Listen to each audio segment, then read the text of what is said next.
नमस्कार। आज हम एक भक्ति बहुत सुंदर कजरी गीत लेकर आए हैं, तो चलिए हमारा गीत सुनिए आप लोग। कजरी। आई गईले शीतला भवानी, हाँ सातऊ महारानी। आई गईले शीतला भवानी, हाँ सातऊ महारानी।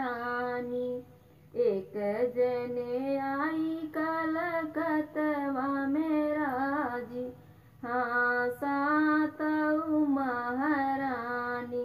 जेकर नाम हउई महाकाली, हाँ सातऊ महारानी।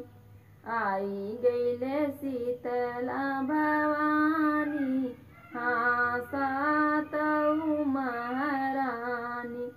एक जने आई विंध्याचल में बिराजी, हाँ सातऊ महारानी।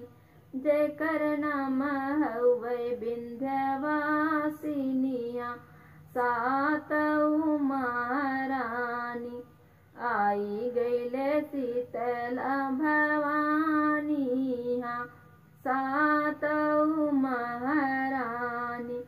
एक जने आई त गंगा बीच राजी, एक जने आई त गंगा बीच राजी, हाँ सातऊ महारानी। जेकर नाम हउवे गंगा रानी, हाँ सातऊ महारानी।